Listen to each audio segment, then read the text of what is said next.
നമസ്കാരം. പ്രപഞ്ചത്തിൽ ഭൂമിയിൽ മാത്രമാണ് ജീവൻ്റെ തുടിപ്പുകൾ ഉള്ളത് എന്ന് നമുക്കറിയാം. പലതരം ജീവജാലങ്ങളിലൂടെ ജീവൻ്റെ സാന്നിധ്യം ഭൂമിയിൽ നിലനിൽക്കുന്നു. ജീവൻ്റെ സാന്നിധ്യത്തിൽ നിർണായകമായ ഫോസ്ഫറസുകൾ ഭൂമിയിൽ എത്തിയത് ഉൽക്കകൾ വഴിയാണെന്ന് സൗത്ത് ഫ്ലോറിഡ യൂണിവേഴ്സിറ്റിയിലെ ആസ്ട്രോളജിസ്റ്റുകൾ 2013 നടത്തിയ ഗവേഷണത്തിൽ കണ്ടെത്തിയിരുന്നു. ജീവൻ ജലത്തിൽ രൂപപ്പെട്ടുവെന്നാണ് കരുതുന്നത്. ചില അമിനോ ആസിഡുകളാണ് ആദ്യം ഉണ്ടായത്. അതിൽ നിന്നും ഏകകോശ ജീവികൾ രൂപപ്പെട്ടു. കാലാന്തരത്തിൽ ബഹുകോശ ജീവികളായി വളർന്നു. മെല്ലെ അവയവങ്ങൾ രൂപപ്പെട്ടു. അങ്ങനെ സങ്കീർണമായ ജീവിവർഗങ്ങൾ ഉണ്ടാകാൻ തുടങ്ങി. മെല്ലെ കരയിലും വെള്ളത്തിലും ജീവിക്കുന്ന ഉഭയജീവികൾ ഉണ്ടായി. അവ കരയിൽ കയറി പൂർണ്ണമായും കരയിൽ വസിക്കുന്ന ജീവികളായി മാറി. ജീവന്റെ ഉൽപ്പത്തിയെക്കുറിച്ച് നമുക്ക് ഏകദേശ ധാരണ ഉണ്ടായിട്ടുണ്ട്.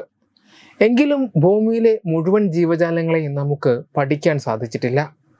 ഒരുപക്ഷെ മനുഷ്യന്റെ കണ്ണിൽപ്പെടാത്ത ആയിരം ജീവജാലങ്ങൾ നമ്മുടെ ഭൂമിയിലുണ്ടാകാം. ചില ജീവികൾ ഒരു മിത്ത് എന്ന നിലയിൽ പരിഗണിക്കപ്പെടുകയും ചെയ്യുന്നു. ഇത്തരത്തിൽ പുരാതന കാലത്തും മധ്യകാലത്തും ലോകത്തിന്റെ വിദൂര ഭാഗങ്ങളിൽ വസിക്കുന്ന വിവിധ അവിശ്വസനീയ ജീവികളെക്കുറിച്ച് കിംവദന്തികൾ പ്രചരിച്ചിരുന്നു.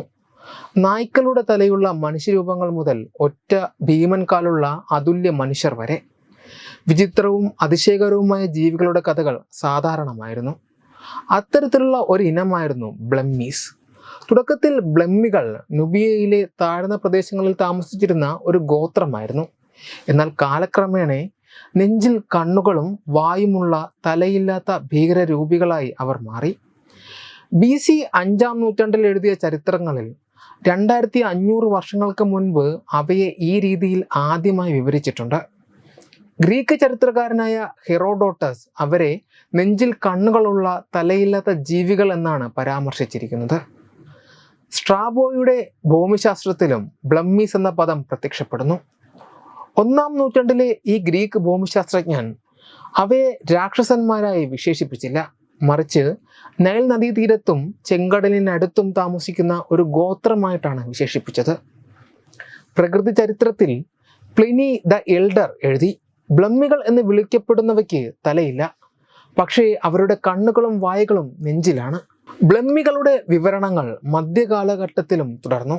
വിവരണങ്ങളിൽ നേരിയ വ്യത്യാസമുണ്ട് എങ്കിലും സർ ജോൺ മാൻഡവെല്ലിയുടെ യാത്രകളിൽ അവരെ പരാമർശിച്ചിട്ടുണ്ട്. അവിടെ അവരെ തോളിൽ കണ്ണുകളുള്ള തലയില്ലാത്ത ആളുകളുടെ ശപിക്കപ്പെട്ട വംശമെന്നാണ് വിശേഷിപ്പിച്ചിരിക്കുന്നത്. 16-ാം നൂറ്റാണ്ടിലും 17-ാം നൂറ്റാണ്ടിലും ഇംഗ്ലീഷ് പര്യവേക്ഷകനായ സർ വാൾട്ടർ റാലി സമാനമായ ഒരു ജീവിയെ റിപ്പോർട്ട് ചെയ്തിരുന്നു. ഇതിനെ ഇവൈപ്പനോമ എന്നാണ് അദ്ദേഹം വിളിച്ചത്. തോളിൽ കണ്ണുകളും നെഞ്ചിൻ്റെ നടുക്ക് വായും ഉള്ളതായി അദ്ദേഹം അവയെ വിശേഷിപ്പിച്ചു. ഇന്ന് ബ്ലമ്മികളെ പോലുള്ള ജീവികളുടെ നിലനിൽപ്പിൽ വിശ്വസിക്കുന്നവർ ചുരുക്കമാണ്. എന്നിരുന്നാലും ഇത്രയധികം പുരാതന എഴുത്തുകാർ അവരെക്കുറിച്ച് എഴുതിയത് എന്തുകൊണ്ടാണെന്ന് വ്യക്തമല്ല. ചില സയൻസ് ഫിക്ഷൻ എഴുത്തുകാർ അവർ അന്യഗ്രഹ ജീവികളായിരിക്കാമെന്ന് പോലും അനുമാനിച്ചിട്ടുണ്ട്. അപ്പോൾ ബ്ലമ്മികൾ ആരായിരുന്നു? ബ്ലമ്മികൾ ഇന്നും നിലനിൽക്കുന്നുണ്ടോ? ഒരു ചുഴലഴിയാത്ത രഹസ്യമായി ഈ ചോദ്യം ഇന്നും തുടരുന്നു. Web desk Tatwamayi news. Branding partner Edubix online executive education. Focus physiotherapy centre Pattom. Unnath engineering Gujarat. തീർത്ഥയാത്ര.com. Iron build Gujarat. PRS hospital Killippalam Thiruvananthapuram. 5 തലമുറകളായി നിങ്ങൾക്കൊപ്പം. തുമ്പമൺ ശ്രീ വടക്കുംനാഥൻ ക്ഷേത്രം അമ്പലക്കടവ് പത്തനംതിട്ട. ശ്രീമദ് സ്കന്ദപുരാണ മഹാസത്രം 2025 മെയ് 11 മുതൽ 18 വരെ.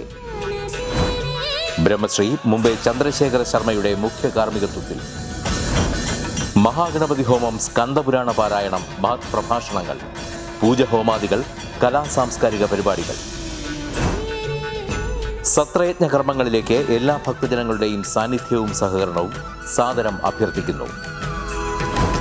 മഹാസത്രവേദിയിൽ മെയ് 18 പഴനി അരുൾമിക ദണ്ഡായുധപാണി സ്വാമി ദേവസ്ഥാന അർച്ചക സ്ഥാനികർ ശ്രീസെൽവ സുബ്രഹ്മണ്യ ശിവശാരിയാരുടെ മുഖ്യ കാർമ്മികത്വത്തിൽ നടക്കുന്ന അതിശ്രേഷ്ഠവും സർവൈശ്വര്യദായകവുമായ സ്കന്ദഹോമം സ്കന്ദമഹാപുരാണ സത്രത്തിന്റെ ആദിമധ്യാന്തമുള്ള സമ്പൂർണ്ണ തത്സമയ കാഴ്ച തത്വമയി നെറ്റ്വർക്കിൽ.